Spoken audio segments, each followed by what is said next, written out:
দেখা পাইছে এইখন বিদ্যালয়ে সহকাৰী শিক্ষক জ্যোতিপ্ৰসাদ বৰা ছাৰ, মনোজ ছাৰ আৰু লগতে আৰু আমাৰ নতুনকৈ বিকাশ বৰা তেখেতসকল আছে। তেখেতৰ পৰা আমি জানিব বিচাৰিম। প্ৰথমে জ্যোতিপ্ৰসাদ বৰা ছাৰৰ পৰা জানিব বিচাৰিম, আপোনালোকে যে প্ৰতি বছৰে এই শিক্ষামূলক ভ্ৰমণ হিচাপে আপোনালোকে যি বনভোজস্থলীত আহে, কেনেকৈ আজিৰ প্ৰগ্ৰামটো বা আজিৰ এই যিটো ষ্টিমেট আপোনালোকে কেনেকুৱা লাগিছে বা কেনেকৈ কৰিছে আপোনালোকে?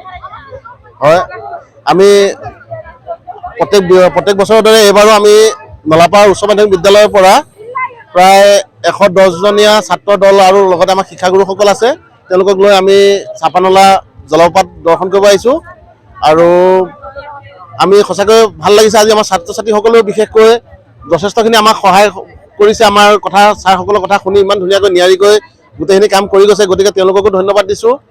আৰু লগতে আমাৰ শিক্ষাগুৰুসকলেও আজি আমি বহুত কষ্ট কৰি পিকনিক যিটো আমি বনভোজৰ আয়োজন কৰিছিলোঁ সেইটো ব্যৱস্থা কৰি আছোঁ, গতিকে সকলোকে মই ধন্যবাদ জনাইছোঁ। ৰন্ধা বঢ়া কাম চলি আছে। তাৰপিছত আমি ইয়াতে মাছ মাংস দালি ভাত আমি সকলো ব্যৱস্থা কৰিছোঁ। সকলোৱে খাই বৈ আমি ফূৰ্তি কৰিম, নাচিম বাগিম, আমি সকলোৱে ধেমালি কৰি লাষ্টত আমি ঘৰমুৱা হ'ম। ইতিমধ্যে সকলো ছাত্ৰ ছাত্ৰী বহুত আনন্দিত হৈছে। আৰু সঁচাকৈ শিক্ষামূলক ভ্ৰমণ যিহেতু ছাত্ৰ ছাত্ৰীসকলক বছৰত এবাৰ হ'লেও শিক্ষামূলক ভ্ৰমণ হিচাপে নিব লাগে, আৰু সেইকাৰণে আমি এই ব্যৱস্থাটো প্ৰত্যেক বছৰে কৰোঁ। আৰু এইবাৰ আমি চাপানলা যিটো চম্পাৱতী জলপ্ৰপাত তাত আমি নিয়াৰ ব্যৱস্থা কৰিছোঁ তেওঁলোকক। আপোনালোকে দেখা পাইছে আৰু এজন সহকাৰী শিক্ষক আচলতে এই সকলো ক্ষেত্ৰতে আচলতে ওতঃপ্ৰোতভাৱে জড়িত মনোহৰ ছাৰ, তেখেতৰ পৰা জানিব বিচাৰিছোঁ ছাৰ আজি এই প্ৰতিক্ৰিয়া আপোনাৰ কি? হয়, প্ৰথমতে মই BN লাইভলৈ আন্তৰিক ধন্যবাদ জ্ঞাপন কৰিছোঁ আপোনাৰ গোটেই দিনটো কাটি কৰি আমাৰ লগত সময়টো দিয়াৰ কাৰণে। তাৰপিছতে মই আমাৰ ছাৰসকললৈ ধন্যবাদ জ্ঞাপন কৰিম যে তেওঁলোকে ইমান কষ্ট কৰিও আমাৰ ছাত্ৰ ছাত্ৰীখিনিক এটা শিক্ষামূলক ভ্ৰমণৰ কাৰণে যে চাপানলালৈ লৈ আহিছে। তাৰপিছত ইয়াৰ লগে লগে আমাৰ সমূহ মৰমৰ ছাত্ৰ ছাত্ৰীসকললৈ মই ধন্যবাদ জ্ঞাপন কৰিম যে তেওঁলোকে যে ইমান নিয়াৰিকৈ আমাৰ লগত থাকি সহযোগিতা আগবঢ়াই আজিৰ আমি যিটো আমাৰ ভ্ৰমণটো যে সফল কৰি তুলিব পাৰিছোঁ, তাৰ কাৰণে মই মোৰ ফালৰ পৰা ছাত্ৰ ছাত্ৰীসকললৈ মই ধন্যবাদ জ্ঞাপন কৰিম। আৰু আমি বিশেষকৈ ভাবোঁ কি যে ল'ৰা ছোৱালীখিনিৰ কিতাপৰ জ্ঞানৰ বাহিৰেও কিছুমান ব্যৱহাৰিক জ্ঞানৰ প্ৰয়োজন আছে। সেই কথাখিনি উপলব্ধি কৰি পেলাই বিদ্যালয়ৰ তৰফৰ পৰা প্ৰতি বছৰেই কোনোবা নহয় কোনোবা এখন পিকনিক প্লেচলৈ ল'ৰা ছোৱালীখিনি নিয়া হয়। আৰু সেইমতে আজিও আমি 2026 চনৰ 12 জানুৱাৰী তাৰিখে চাপানলা চম্পাৱতী যিটো ৱাটাৰফল, সেই ৱাটাৰফল দৰ্শন কৰিব আহিলোঁ। আৰু ইয়াত প্ৰকৃতিৰ যি মনোমোহা মনোৰম যি দৃশ্য দেখি পেলাই আমি চবেই আপ্লুত হৈ পৰিছোঁ।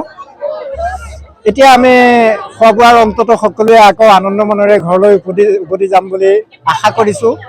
ভগৱন্তই যাতে আমাক সুকলমে আকৌ ঘৰলৈ ঘূৰাই লৈ যায়, এইখিনিয়ে ক'লো। ধন্যবাদ। আপোনালোকে দেখা পাইছে আমাৰ এজন খুব মৰমৰ শিক্ষক বিকাশ বৰা ছাৰ, তেখেতৰ পৰা কেনেকুৱা লাগিছে আজি? খুবেই ভাল লাগিছে, যিহেতু মোৰ এইটো প্ৰথম হয় চাকৰি ক্ষেত্ৰত, প্ৰথম আহিছোঁ।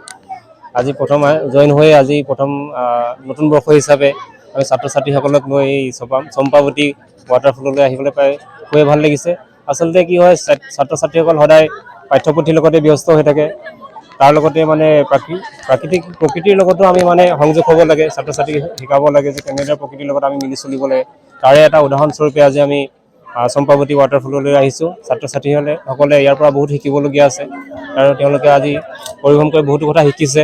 আৰু তাৰ বাবে আমাৰ ছাত্ৰ ছাত্ৰীসকলে খুব ভালদৰে উপভোগ কৰিছে, তাৰ বাবে ধন্যবাদ থাকিল। আৰু ছাৰসকলকো ধন্যবাদ জনাইছোঁ, অতি সুন্দৰকৈ তেওঁলোকে আজি আমাৰ এই এক্সকাৰচন প্লেনটো সফলভাৱে পৰিকল্পিত কৰিছে। আৰু এতিয়া ইমানেই কৈ ধন্যবাদ জনাইছোঁ।